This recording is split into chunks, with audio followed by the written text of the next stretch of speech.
I took the job because it paid well, a sum that seemed almost insulting at first, but then, I saw the place. The ad had been vague, something about property management, but the moment I saw the asylum looming against the horizon, I understood why no one else wanted it.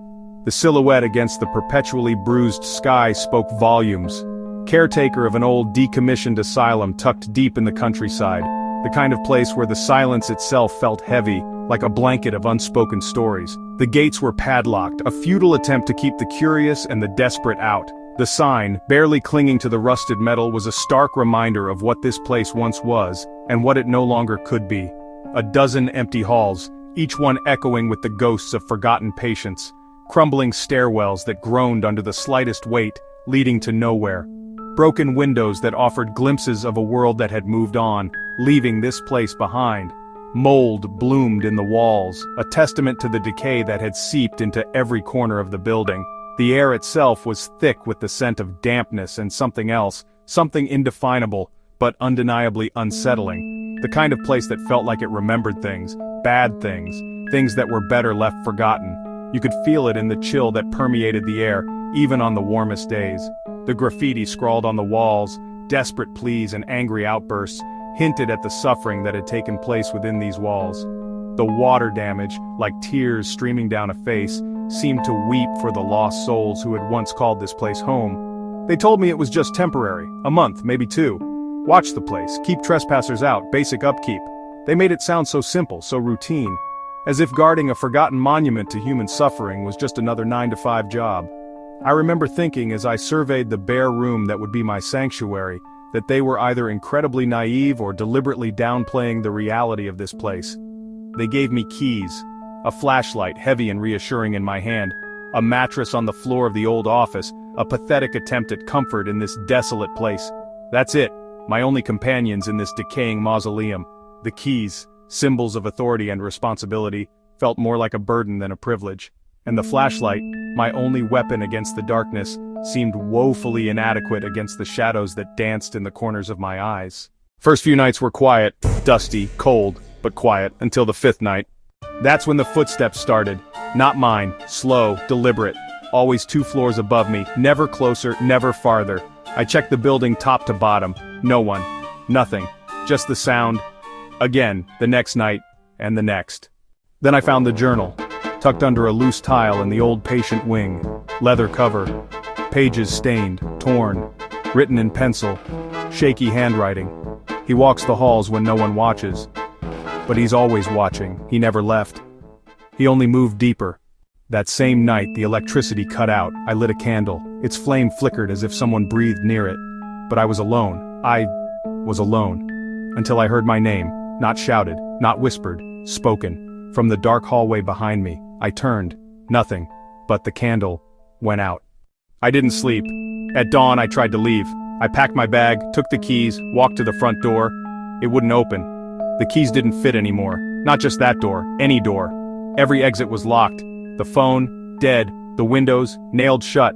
The place wasn't just old, it was hungry, and it had noticed me. The journal had more pages now. Pages I swear weren't there before. Different handwriting, neater, colder. You hear him now. That means he hears you too. Don't speak after dark. Don't look into the mirrors. And never, ever go to the basement. That's where the screaming starts. The blueprints of this old house were meticulously detailed, every nook and cranny accounted for. I pored over them countless times, trying to understand the layout, the history, the secrets it held. There was no basement on the map, no indication of anything beneath the ground floor. But that night, as the wind howled outside and the old house groaned around me, I heard a door beneath the floor creak open. A sound that sent shivers down my spine, a sound that defied the very reality I thought I knew. It was a sound of something hidden, something forbidden, something that should have remained undisturbed. The sound was followed by something else, something far more disturbing. Screaming. Soft at first, a mere whisper carried on the draft from below, then louder, growing in intensity, a crescendo of pure terror. Terrible. Human. But not quite. There was a guttural quality to it. A distortion that suggested something unnatural, something twisted and corrupted. It was a sound that clawed at my sanity, a sound that promised unimaginable horrors lurking in the darkness below. It was a sound that I knew, deep in my gut, I would never be able to forget. I covered my ears, desperately trying to shut out the horrifying sounds emanating from the hidden basement. But it was no use. The screaming seemed to bypass my eardrums, resonating directly within my skull. But I could still feel it. In my teeth, in my bones. A deep, visceral vibration that shook me to my core. It was as if the very foundations of the house were trembling. As if the darkness below was reaching up, trying to pull me down into its abyss. The sound was everywhere, inside me and outside me. A symphony of dread that threatened to consume me entirely. Then silence. An abrupt, unnerving silence that was even more terrifying than the screaming. The sudden absence of sound was a void, a vacuum that seemed to suck the very air from my lungs. It was the silence of the grave, the silence of something waiting, something watching, something patiently biding its time. The silence was a heavy blanket suffocating me, trapping me in a state of heightened awareness, every nerve on edge, waiting for the next horror to unfold. And something breathing, right outside the door. A slow, raspy, uneven breath that sent a chill down my spine. It was the breath of something large, something ancient, something malevolent. I could feel its presence, a dark, oppressive weight pressing against the other side of the door. It was as if it was listening, waiting, anticipating my next move. I knew with a certainty that chilled me to the bone that whatever was on the other side of that door was not human, and it wanted something from me. I stumbled back, my hand instinctively reaching for something, anything to defend myself. My fingers closed around the worn leather of the old journal I had found in the attic. I held the journal like a weapon, its weight strangely comforting in the face of such unimaginable terror. The pages flipped on their own, a whirlwind of yellowed paper and faded ink. The journal seemed to be alive, possessed by some unseen force, desperately trying to communicate, to warn me of the horrors that lurked beneath the floorboards. A new entry. Welcome, Caretaker. You're not here to protect the building. You're here to feed it. I dropped the book, I ran. But where could I go? Every hallway led back to the office. The lights flickered, then burst. The walls began to breathe. Yes, breathe. And behind me, always behind me, footsteps, getting closer and closer.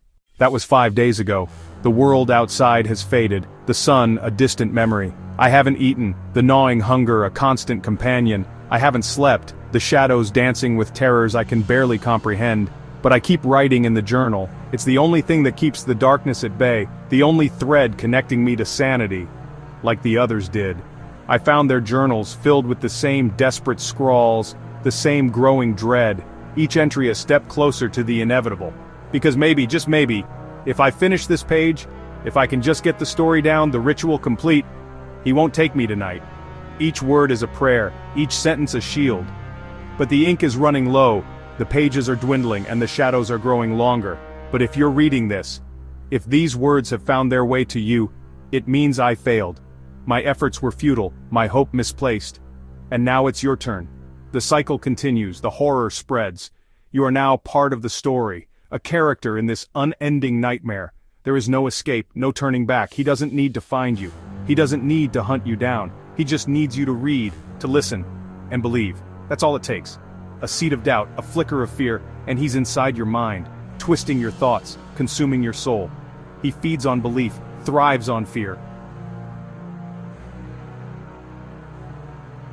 The silence is the worst part, the deafening silence that follows the breath, the silence that screams of the void, of the nothingness that awaits. He is here. He is always here.